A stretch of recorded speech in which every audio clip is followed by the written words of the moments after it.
Bonjour à toutes et à tous et bienvenue dans cette nouvelle édition du journal. Il est 19h01. Merci de votre fidélité. Ce soir, nous devions être accompagnés des agents de la mairie de Congo. Malheureusement, ils ont décliné l'invitation à la dernière minute. Ce n'est pas grave, on reviendra sur le conflit qui les oppose à la mairie de Congo. Ce sera juste après les titres de la journée.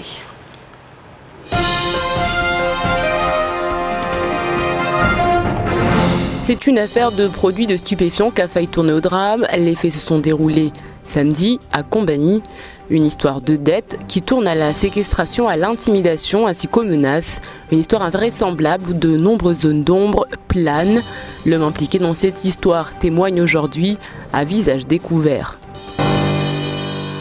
Un président décrié, une majorité bloquée. Le 27 octobre dernier, le budget jugé insincère de la CAPAM ainsi qu'en déséquilibre a été rejeté. 12 voix contre 9. La CAPAM est donc aujourd'hui une coquille vide, connaissant une situation de blocage extrême à une heure où elle doit travailler d'arrache-pied.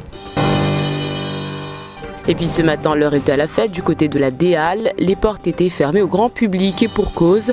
Les agents de la DEAL étaient à l'honneur au programme remise de médailles et festivités en tout genre.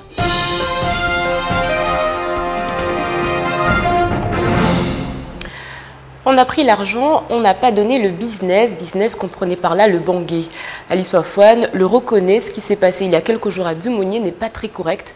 Pourtant, l'homme n'imaginait pas que l'affaire prendrait de telles proportions. Ses créanciers l'ont poursuivi, retrouvé et séquestré à Chembenyumba.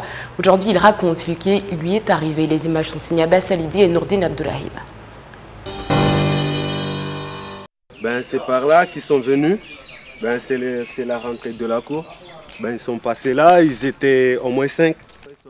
Cet après-midi-là, il a été enlevé sous les yeux de ses amis. Alice Wafouane n'en revient pas. Une histoire de business, de produits illicites et d'argent qui aura provoqué la frayeur de toute une famille. L'homme est emmené à Chembenyumba. Sur place, dans la forêt et à l'abri des regards, les créanciers auraient creusé un trou en menaçant d'y jeter le mauvais payeur. Il me disait qu'il fallait que je trouve les sous, sinon ils allaient me tuer. Le deuxième jour, ils m'ont amené à la campagne, voilà. C'est là qu'ils me parlaient qu'ils allaient me tuer, m'enterrer là-bas. Mais moi, je dis franchement que voilà, ils m'ont torturé, moralement, C'est la mère qui a rassemblé la somme demandée. Elle aurait appelé les gendarmes. En vain, les proches de Soufiane s'organisent. J'ai suivi les ordres qu'ils m'ont donnés parce que c'est eux qui avaient la direction. Parti, je dis arrête au terrain, je suis arrêté au terrain, traverse le terrain, je traverse le terrain. Puis il m'a dit arrête là, je me suis arrêté, j'ai attendu. Puis il m'a dit bon retour, regarde vers la mosquée là-bas, il y a 2 personnes qui descendent. Puis moi j'ai tourné, je vois 2 personnes qui descendent. Un avec un chombo et l'autre il était simple. La somme aura été versée permettant ainsi la libération de l'homme. Mais l'histoire ne s'arrêtera pas là, même si Soufiane indique aujourd'hui qu'il ne portera pas plainte. Un président décrié des fonds européens qui ne sont pas encore utilisés. À la Chambre d'agriculture, de la pêche et de la forêt de Mayotte rencontre bien des difficultés depuis quelques semaines. Alors comment en est-on arrivé là? Explication de Camille Leca. 102 millions d'euros de fonds européens. Voilà une jolie somme. Elle pourrait aider la CAPAM à développer ses activités. Et pourtant, l'argent n'est toujours pas utilisé à cause de problèmes internes. Des problèmes en majorité déclenchés par des guerres de pouvoir. L'actuel président Mouslim Payet est décrié par une partie du personnel. Pour mieux comprendre, il faut revenir sur le contexte de son élection. À l'origine, 2 candidats s'affrontent. D'un côté, Mouslim Payet, soutenu par une majorité d'agriculteurs, et de l'autre, Dani Salim, soutenu par les pêcheurs et aquaculteurs. Les 2 branches de métier s'opposent donc, ce qui entraîne de nombreuses tensions.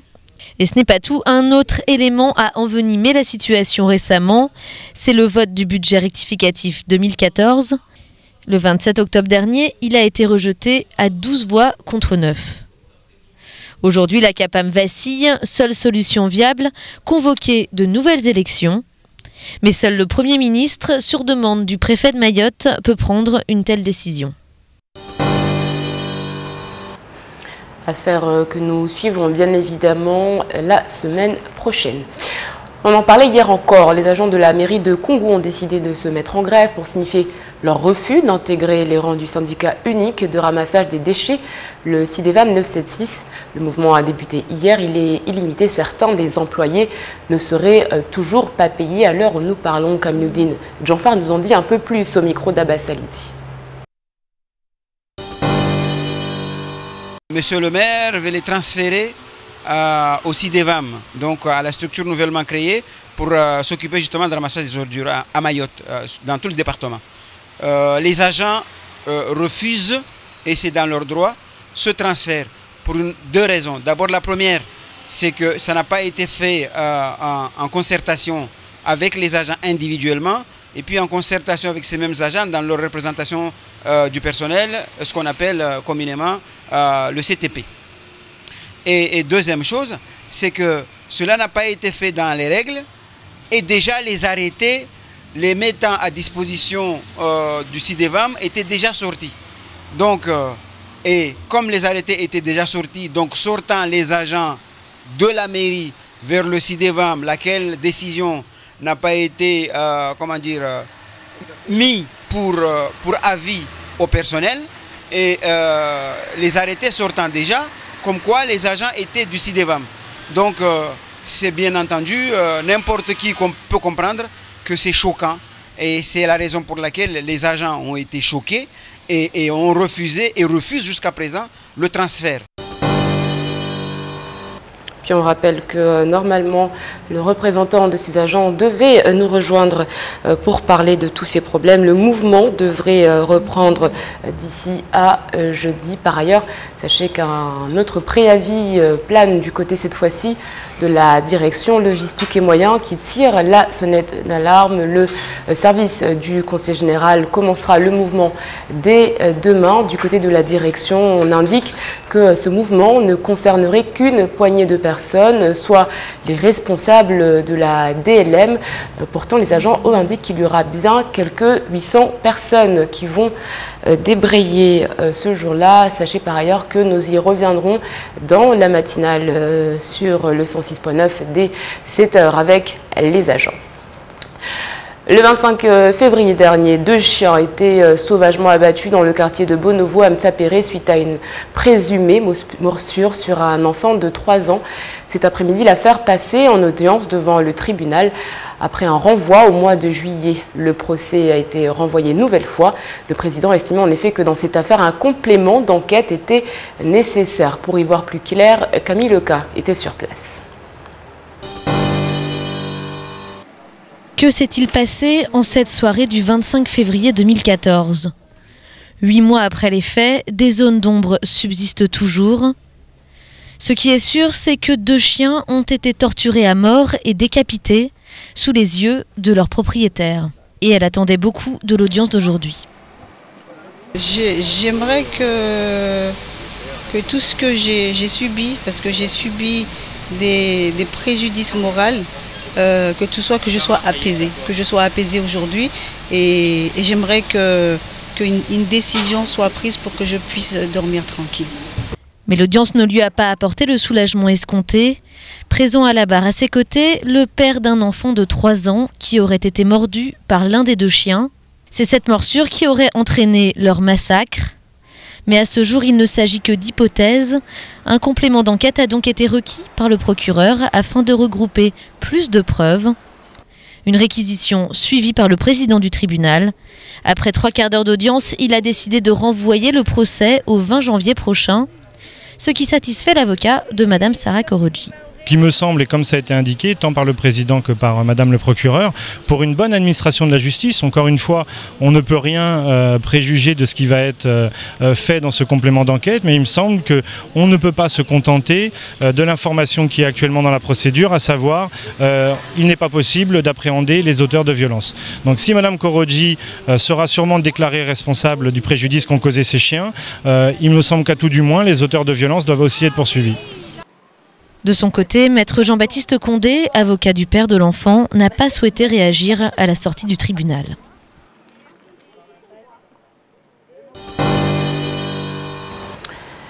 L'ADL procédait ce matin à la remise de médailles de ses anciens agents prêts à partir à la retraite.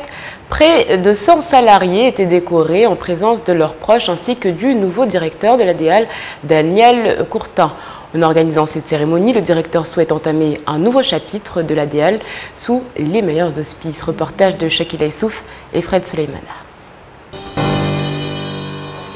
En présence de leurs enfants, leurs femmes et leurs supérieurs, les ouvriers de l'ADL reçoivent la récompense du service rendu au service public.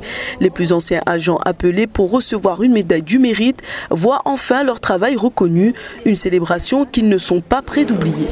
C'est un grand plaisir au moment où tu es reconnu par tes propres capacités, par tes compétences. Ça fait plaisir. Et franchement, c'est un grand jour pour moi. Oui, on est très fiers de notre père aujourd'hui, d'avoir subsisté jusqu'à ce jour, de nous avoir éduqués, élevés, d'être resté avec notre mère jusqu'à nos jours. C'est tout un honneur pour nous et pour ses petits-enfants. Moi, je suis sa fille et on est venu avec ses petits-enfants, notre mari, pour le féliciter. Après un long discours du responsable, l'impatience était palpable dans la salle. L'association culturelle des femmes de Combani a donné la voix, un moment traditionnel très apprécié.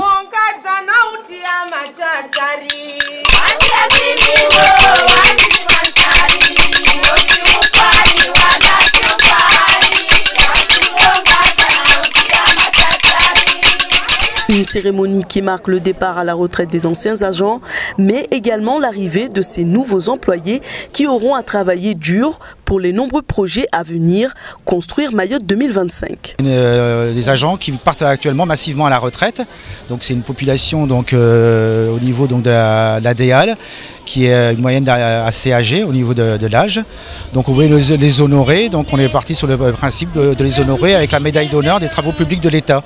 Donc c'est une médaille qui date de plus de 100 ans et qui honorait à l'origine les cantonniers et les agents de l'État qui travaillaient sur les routes. Un moment de quiétude pour des anciens agents qui, sur la porte de la retraite, se remémorent et se souviennent de tous ces moments passés sur les routes du 101e département. Pourtant, le plus dur reste à faire avec un nouveau document stratégique régional pour répondre aux missions de l'ADL. Voilà une belle cérémonie qui s'est donc déroulée ce matin. Par ailleurs, sachez qu'un 25 minutes sera consacré à toute cette journée. En attendant, il est 19h15. Dans quelques instants, nous reviendrons sur cette histoire un peu particulière de cet antiquaire. Ce sera juste après l'actualité en bref dans votre journal.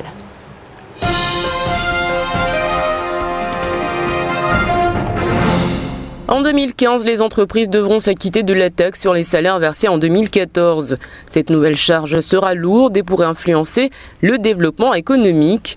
La taxe doit être versée par les employeurs établis en France lorsqu'ils ne sont pas soumis à la TVA sur la totalité de leur chiffre d'affaires.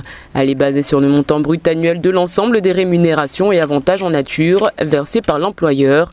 L'ATS sera due le 15 janvier prochain, une nouvelle charge particulièrement lourde. Retour sur le projet Hilton à Mayotte. En premier lieu, il est à noter que le chantier ne démarra pas avant 2017. Par ailleurs, le sujet évoqué a suscité des réactions. La direction de la SPL 976 indique avoir signé un compromis de vente avec la famille propriétaire de 7 hectares de terrain sur les 13 que compte le site.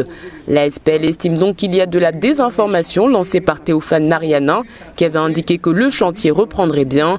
Les choses ne sont pas si simples car la parcelle a été attribuée dans le cadre du PADD et la SPL 976 ne pouvait pas signer de compromis de vente avec le propriétaire privé. Théophane Narianin, rencontrant des difficultés pour acquérir le terrain dont le prix avait atteint 3 millions d'euros, avait demandé l'aide du Conseil général pour qu'il intervienne et achète la parcelle. C'est ce qui vient de se produire avec la SPL 976 dont l'actionnaire majoritaire n'est autre que le département. Les maires étaient appelés le 15 septembre à se prononcer sur la dissolution du SMIAM, ce qu'ils ont fait. Aujourd'hui, la structure est bel et bien enterrée par un arrêté préfectoral du 28 octobre. Au total, 16 communes ont donné leur accord pour enterrer la structure. Cependant, personne n'est parvenu à s'entendre sur la manière dont les actifs et le passif de la structure devaient être partagés. La préfecture a donc pris les choses en main.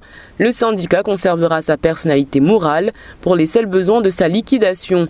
Concernant les 60 employés, les agents du SMIAM sont maintenus dans leurs fonctions jusqu'à décision relative de leur répartition au sein des collectivités membres. Le centre de rétention administrative de Petite-Terre, promis depuis 2006, prend forme. Le chantier a démarré depuis quelques mois.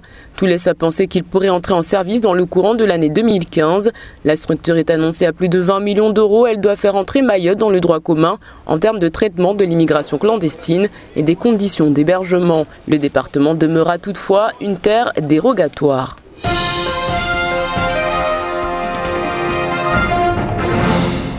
Bakar Ben Salim, dit Chehouhaï, est passionné par les arbres et les antiquités non reconnues.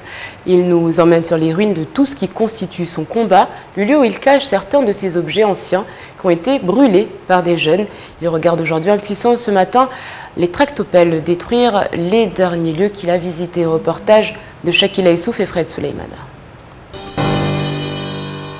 Collectionneur d'arbres, Chehouhaï regarde impuissant tout son travail détruit afin de préserver son environnement et d'être utile aux autres. Depuis des années, il a planté de nombreux arbres dans toute l'île. Seulement son travail n'est pas reconnu, même si cela profite aux Mahorais. Ce matin, c'est le cœur brisé qu'il assiste à l'arrivée d'engins qui entament le début de travaux qui éviteraient l'écoulement des excréments dans le lagon.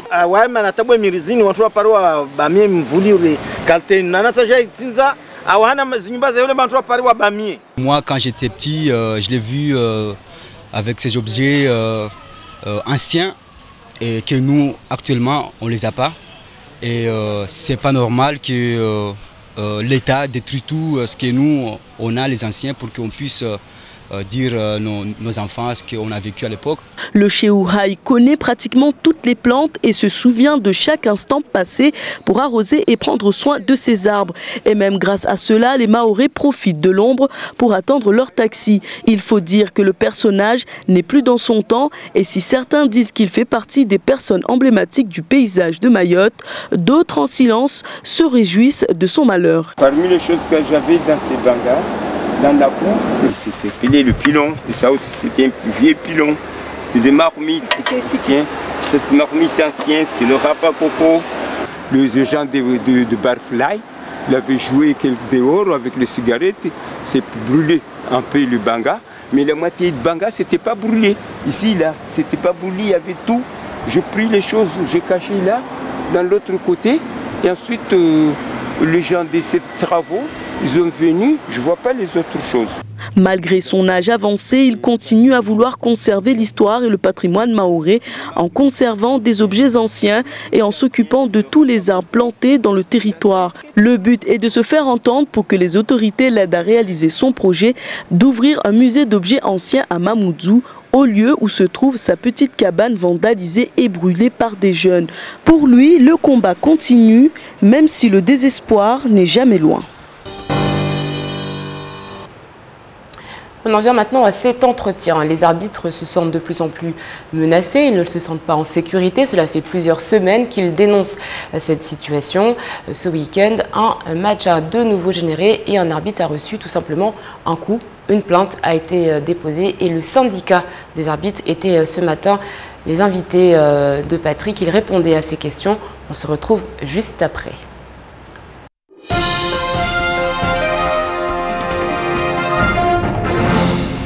Bonjour à toutes et à tous, bienvenue sur KTV Equazi FM, le 106.9 pour un temps de parole en direct à la radio et à la télévision. Nos invités, parce qu'ils sont nombreux ce matin, nos invités sont au nombre de 3. On va parler de cette agression sur un arbitre qui a eu lieu ce week-end. On a avec nous le président des arbitres, Ali Bakar. On a également Insa Mini Hadji. Alors il y a le grand Hadji, puis il y a les mini Hadji.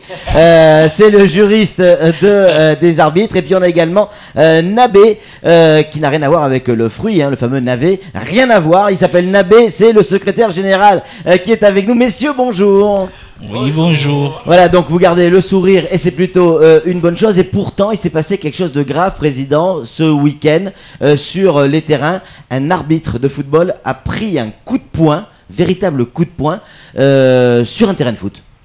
Ah oui, bonjour à toutes. Monsieur Ali Bakar, le président de l'UNAF, section régionale Mayotte. Oui, sur un terrain de foot, on a eu une vraie agression au sein d'un arbitre. C'est-à-dire qu'il a pris un coup de poing, c'est ça ? Il a écoué, oui, il a pris un coup de poing sur le mâchoire. Comment ça s'est passé? Il était en train de faire quoi? Pourquoi il a pris un coup de poing? Au moment qu'il a donné son avertissement, parce qu'il y avait eu un premier avertissement, après il y a eu un second avertissement qui venait en rouge. D'accord. Au moment qu'il a donné son carton, il était en train de noter, dès au moment qu'il soulève sa tête, c'est venu le coup de poing sur le mâchoire.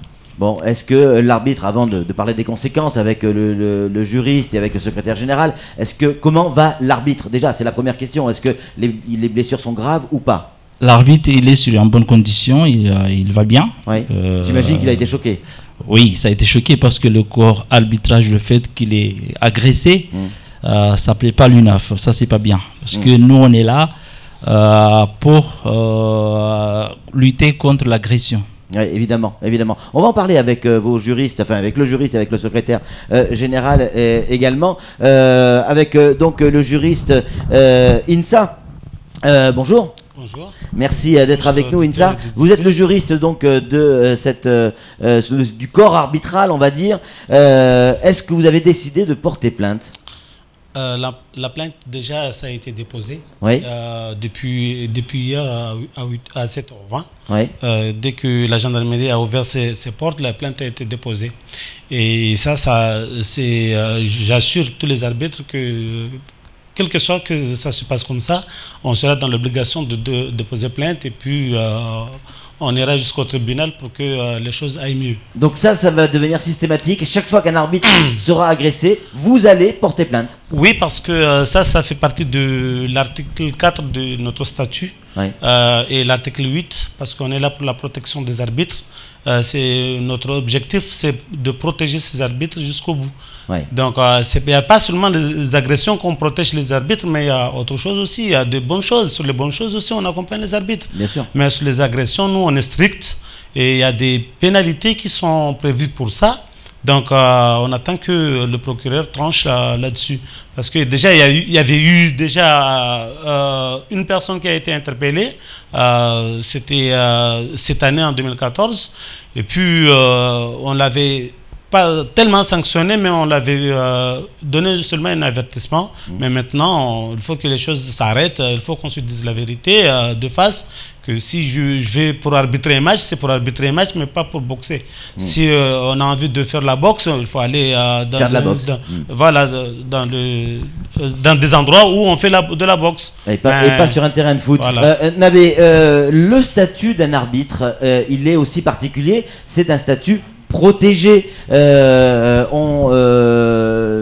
Frapper un arbitre peut avoir des conséquences très lourdes et très graves.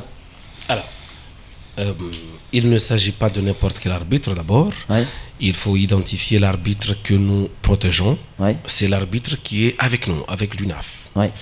L'arbitre qui est agressé et qui n'est pas avec nous, avec l'UNAF, ce sont ses soucis avec la Ligue. Mais nous ne sommes pas là en tant que Ligue, c'est l'UNAF qui est là. Maintenant, un arbitre qui est agressé, c'est comme actuellement, depuis l'année 2006 avec la loi Lamour, c'est comme si on agressait un gendarme ou un policier. C'est-à-dire un agent de sécurité publique qui est en exercice de ses fonctions et cette personne-là était agressée. Immédiatement, la gendarmerie interviendrait sur le site, au terrain de foot, récupérerait le bonhomme agresseur et normalement il devrait se retrouver sous les barreaux. Ah oui, donc ça veut dire que les conséquences risquent d'être très très graves quand on agresse effectivement une personne des forces de l'ordre, soit policier, gendarme, police municipale ou autre. La sanction, elle est souvent très lourde. La sanction, elle est immédiate. Ouais. Ce n'est pas qu'il y a risque, non. Mais c'est le cas. Il ne faut pas qu'il y ait le risque. Le risque, c'est comme si c'est possible. Mais c'est le cas. Ouais. La personne Qu'est-ce que vous attendez aujourd'hui du procureur? Nous attendons ce qu'il nous dise exactement, que bon, voilà, on va récupérer le petit bonhomme, on va l'amener dans la maison d'arrêt de Majicavo pendant quelques temps, pendant une petite... pendant qu'il se... Comment on dit quand on a bu une petite bière là? Un dégrisement? Voilà, un petit dégrisement, et puis comme ça, on est tranquille. Parce qu'il faut savoir que cette année, il y a eu une affaire avec des arbitres, et il se trouve que le procureur, ce n'était pas en audience publique, mais en audience un peu secrète, et la personne a juste été réprimandée. Là, vous attendez vraiment autre chose? Parce que sinon, ça va continuer, et puis au lieu de frapper dans le ballon, ce sera l'arbitre qu'on va frapper. Président, les choses ont évolué depuis qu'on a pu discuter hier par téléphone de cette histoire. Vous aviez prévu de vous retrouver chez Cousin ce soir pour discuter. Vous aviez même évoqué la possibilité qu'il y ait un droit de retrait des arbitres. Seulement voilà, avec la Ligue, vous ne faites qu'un, vous fonctionnez avec la Ligue et vous avez décidé de revenir sur ces idées-là. Oui. Ça, ce qu'on souhaite pour nous tous, ça, le bien et le fonctionnement au sein de notre rôle, parce que notre rôle, c'est ça, c'est l'intérêt et la protection des arbitres. Comme la Ligue aussi, parce qu'on n'est pas là pour ça, parce que ce sont deux corps différents, mais on est en partenariat avec eux. La Ligue aussi, il défend de son côté l'agression. Il est là, il court même le président et les présidents des commissions. Ils sont aussi là à soutenir l'arbitrage. Nous, on est là aussi à dire, bon voilà, les choses sont évoluées, il fallait qu'on aille sur des bonnes conditions. C'est vrai, on va se trouver aujourd'hui chez Cousin pour parler comment on doit faire et comment on doit réagir parmi le reste des compétitions et lutter contre la violence et aller sur de bons sens. C'est ça ce qu'on souhaite. Alors, une question qui va vous déplaire certainement. C'est pas la première fois, juste avant de donner la parole à Flo, c'est pas la première fois qu'il y a une agression sur un terrain de football. Et en règle générale, très souvent, les arbitres retirent leur plainte parce qu'ils ont trouvé un terrain d'entente avec le joueur en question. Et notamment, dans certains cas, il y a une enveloppe qui est donnée, 1500 € par exemple, pour éviter que la plainte soit déposée. C'est un arrangement à l'amiable. Comment vous l'expliquez ? Faut savoir dire aussi la vérité. Hein. Oui, c'est la... Je peux vous expliquer. C'est la question juridique. On va poser la question juridique. Donc, vous l'avez entendu cette histoire, je ne l'invente pas. Oui, c'est une bonne question et moi je vous réponds solennellement que la personne qui fait ça, une fois qu'un individu est agressé, c'est-à-dire l'arbitre en question qui est adhérent de l'UNAF qui est agressé, et que la plainte est arrivée dans nos propres mains, là on ne peut plus faire marche arrière.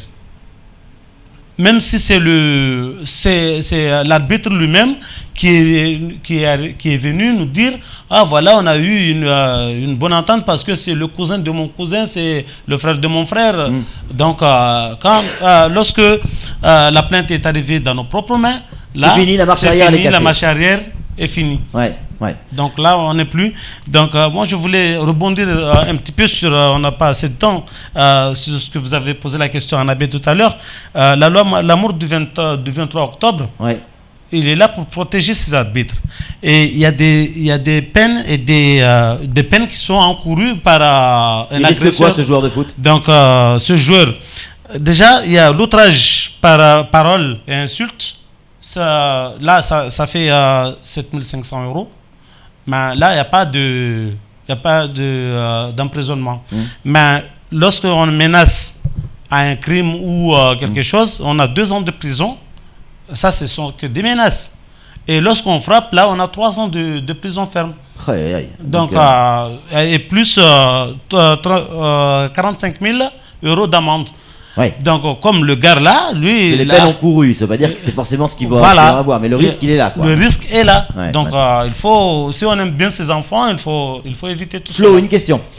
Oui, on a l'habitude à la télé de voir, alors c'est pas des arbitres, mais des joueurs agresser d'autres joueurs. Ils passent en conseil de discipline, ils ont des suspensions. Là, on n'est plus dans le même cadre puisqu'on agresse un arbitre. Là, vous allez au pénal en fait. Ouais.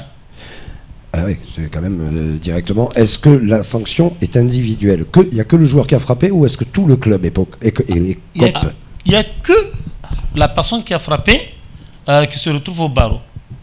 Si, par exemple, on ne sait pas qui a frappé, là-dessus, on porte plainte contre X et tout le palier est envoyé au tribunal. Et puis, il y a une enquête qui est ouverte pour savoir qui a fait. Si on n'arrive pas à trouver une solution, c'est le président du club qui est directement incarcéré. Mais dans ce cas de figure, la personne qui a agressé, elle est parfaitement identifiée. Le club, il est connu. C'est un joueur de Kaweni. Alors évidemment, on on pose la question. Non, mais il faut poser la question. Un joueur de Kawini, est-ce que Kawini avait le droit de jouer? Est-ce que ce joueur avait le droit de jouer? Quand on a entendu parler des différentes sanctions qui sont tombées après les événements entre Magicavo et Kawini. Réponse, président? Ça, c'est pas directement nous, ça c'est la Ligue. Mais Kawini avait le droit de jouer parce qu'il était parmi les gens sur la feuille sur les convocations. L'arbitre était désigné pour aller officier le match entre Racine Barakani et Kawini. Bon, il y était, mais c'est pas bien. Et ça aussi, il faut bien le dire que parce que des fois, je vous entends le dire, le mot entre nous et la Ligue. C'est deux choses différentes. Ouais. L'UNAF, c'est l'UNAF, la Ligue, c'est la Ligue. Oui, ça on a bien compris. On a bien compris. En tout cas, on va suivre cette histoire de très très près, évidemment, savoir quelle réaction le procureur va donner effectivement à la plainte que vous avez déposée. Vous nous tenez évidemment au courant. Merci d'être venus sur ce plateau, messieurs.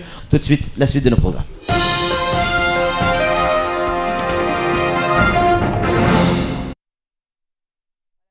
Entretien réalisé ce matin, c'est la fin de cette édition. Merci à vous de l'avoir suivi. Demain, n'hésitez pas à souhaiter une bonne fête à Sylvie, Bertie et Zachary. Sachez que Jeu d'Ascent est né un 5 novembre 1938 à New York. Nous retiendrons de lui cette citation: l'amour c'est comme un oiseau, ça voyage très loin, ça tombe de très haut. Dans quelques instants, la météo d'Orne et la Périne, suivi du journal en Morée et du temps de parole consacré à Ahmed Atoumani d'Ushina. Il nous parlera notamment de politique et des élections qui se profilent. N'oubliez pas, vous pouvez nous retrouver à Paris en multidiffusion grâce à OM5. Nous on se retrouve demain pour un nouveau journal Kwaheri.